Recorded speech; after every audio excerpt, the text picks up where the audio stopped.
Welcome back to the Entertainment Room, where I'm doing my first true episode of Quick Movie Reviews. When I recorded my Devil's Past review not long ago, I just kind of tagged on some basic thoughts on The Beekeeper, kind of as an afterthought. But I figured that I've watched some films since starting this podcast that I had some thoughts I wanted to discuss, but I didn't feel like I really needed to dedicate whole episodes to that one film. So sometimes I may start doing episodes like this one. Today I'm going to be covering 4 films. Exam is a 2009 psychological thriller / horror film that is flawed, but still very clever, and it's simply just a fun watch.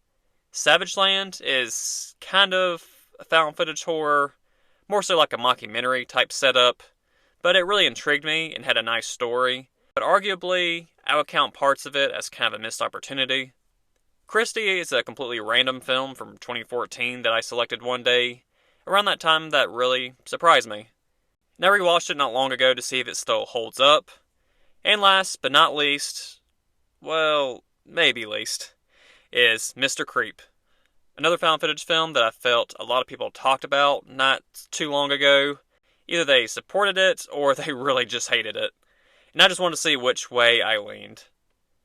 So we have 4 interesting executions with the potential of either being underrated and or even overlooked gems. So let's get started.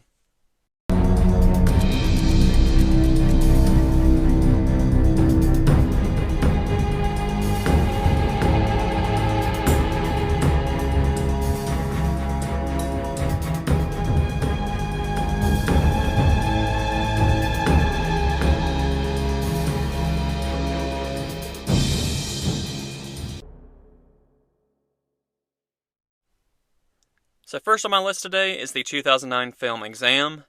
I saw this one randomly several years ago when I was just scrambling to try and find a film to watch. But I didn't really remember much about what all happened, so I decided to watch it again and just do a quick review on it. Also for this particular quick movie review video, I'll try and avoid spoilers as these don't seem like too well known of films, and I just want to take them and discuss them as potential recommendations for people, on the decent chance that maybe you haven't heard of these or haven't gotten around to seeing them yet. The Exam follows 8 candidates in a classroom-type setting trying to score a position at a corporate job, and they have an unusual test to pass. It's only to answer one question, but it's not all that straightforward. And as you can imagine, egos are inflated with mostly uppity corporate-type personalities, and tempers flare. The only laws that matter are the rules set by the company for this test. 80 minutes to solve the puzzle with a room full of people you likely cannot trust. Isolated films with a single location are such simple setups, but are oh so promising as a concept. In this case with Exam, kind of comes across like a different kind of escape room kind of vibe. And these characters not being the most likable, as you can probably imagine with how I describe them, doesn't really affect the enjoyment of it all that much. It's such an unpredictable mystery. This film easily draws you in from the very beginning, and you slowly learn just enough about each character to be able to start to piece together their strengths and weaknesses, and a little bit about their past.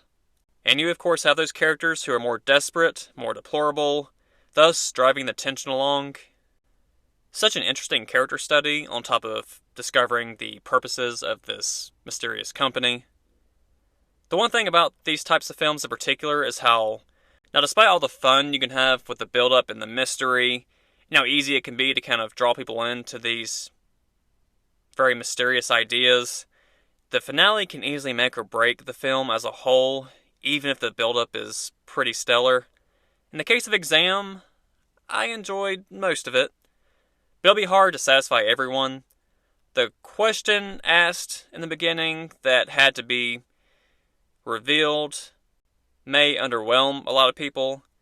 I'm unsure of how I feel still, but I don't hate it. The reveal about the company and its goal was actually really interesting. If nothing else though, this film is not predictable. And probably the biggest complaint I have about Exam though, is I didn't like and I'm trying to find a way how to say this without really giving up anything. There's a bit where it feels like the company manipulates some aspect of this game, really altering the results a bit. And while it's not an awful touch or twist, I still think they should have handled that a little bit differently. But that's all I'm really going to say about that for now. But the performances, though, are actually really great. Convincing story progression. I don't feel like it's too long or drawn out. And my second watch was about as good as the first watch, with me not remembering exactly how everything played out in the end. So, I'll give Exam a 7.5 out of 10. My next film today is the 2015 film Savageland. The story follows a town called Sangre de Cristo, whose 57 or so citizens are murdered overnight, supposedly by another citizen named Francisco Salazar, and the film is shot documentary style, mostly consisting of interviews and images related to the tragedy. This isn't really found footage, as I kind of called it earlier with how it's handled, more so of a mockumentary on a fictional event. If you've seen the film Lake Mungo, think that style, and that film did seem to work for a lot of viewers. I did not really appreciate that project the first time through, but after overall enjoying this one, maybe I should revisit that one. But here, one aspect I love is the setting. Midwestern and desert regions really make for great films, especially crime thrillers and horror, and this premise is pretty cool. Despite it not being more of a traditional horror film, it is still very creepy and ominous, and the performances, too, are convincing. It does create an authentic atmosphere. This town overcome with this tragedy is mostly Hispanic, largely immigrants, and the neighboring town of Hinesville is made up of more so middle-class Americans, particularly white citizens. So given that and the region of the country it takes place in, I think you can probably see where this is going with some of the opinions from the town on the incident and the situation, and how maybe the Francisco Salazar case maybe isn't being handled perfectly. If you want a more traditional horror film with real-time suspense and scares, you will not really get that here. This is more to make you uneasy, maybe, like a late-night mystery documentary. So, however those kinds of things sit with you, real or not. But there are some unsettling moments, pictures taken at the time of the incident, and one of my favorite parts was a recorded phone call that plays at one point the night of the incident, which is really excellent in how it was delivered by the actor. When it comes to how the pictures are obtained during the incident that you see throughout, you may or may not really buy into how and why they were obtained. I may be 50-50, 60-40, kind of on the fence still. But they try and explain it away, so that'll be up to you to decide. But overall, aside from that, the storytelling is really good here. One thing I did wish for, and some may feel that this would have cheapened the story a bit more, and maybe the film avoids doing this due to budgetary restrictions, but I think if they had found a video camera or something, and not just a camera, with a little bit of live footage, and showed that live footage at the end, that could have been a really strong, unsettling note to go out on. And to me, it doesn't need to be super long, or clear, high quality. Just a taste of the panic and the chaos, and maybe the mindset of some of the citizens. I just think it could have rounded out the project better. Something to make it stand out even more. And they do have 10 to 15 seconds of live footage, but just the way they did it, and where it took place, it just felt a bit underwhelming as a final scene. But this was an enjoyable watch with what we get. I just had to really be in the mood for this type of style, so I'll go with a 7 out of 10 for Savageland. My next movie is a little horror thriller called Kristy from 2014. The main character is named Justine, played by Haley Bennett. The story follows her as this college student staying on campus over Thanksgiving break, and she is hunted down by a few members of this really violent cult that seems to prey on certain women. Basically a little cat-and-mouse thriller that really surprised me when I first saw it, back in high school. Watching it back now, I do still enjoy it, but it is kind of easier to poke holes in some of the inconsistencies and logical choices. maybe some of its flaws in certain aspects of the story. But like many entries into films involving a prolonged chase scene, there may be some plot holes or decisions you may or may not buy into or are able to explain away. But to me, this movie is still really entertaining and doesn't feel too infuriating in that sense as some others do. And this is definitely a low budget effort, but they utilize their budget really well considering. There aren't many characters, and while a film like this won't spend too much time likely fleshing out these characters, I did still find myself caring about at least a couple of them a good bit. When it comes to the cult, you don't really learn exactly what they are or where they started, but you learn enough to really get the idea of how just unhinged and psychotic they are, and I feel like it's enough. Justine as a character is fine, a really tough character who can hold her own. And also this film does have a few decent jump scares and suspenseful moments, even if some of it is a bit cliched in places. The cult chasing her as individuals are nothing truly special. Only one of them talks occasionally. They kind of just remind me of a weird death metal band or just goth group, equipped with their little weird ass tinfoil face mask or some shit, wherever the fuck they wore to chase her down. And they're fine. Creepy enough in their intimidation tactics and stealth. Just not the most memorable villains. But in the end, this is a fun little thriller that's easy to watch. It's not going to top any lists, but still worth your time, I would say. I'll give Kristy a 6.5 out of 10. My last quick review for the day will be a little found footage project at just over an hour, Mr. Creep. A 2-year-old could have named this villain, but hey, better films have had worse names. But again, I saw this had a lot of discussion around it at the time of its release from different horror pages that I followed on social media.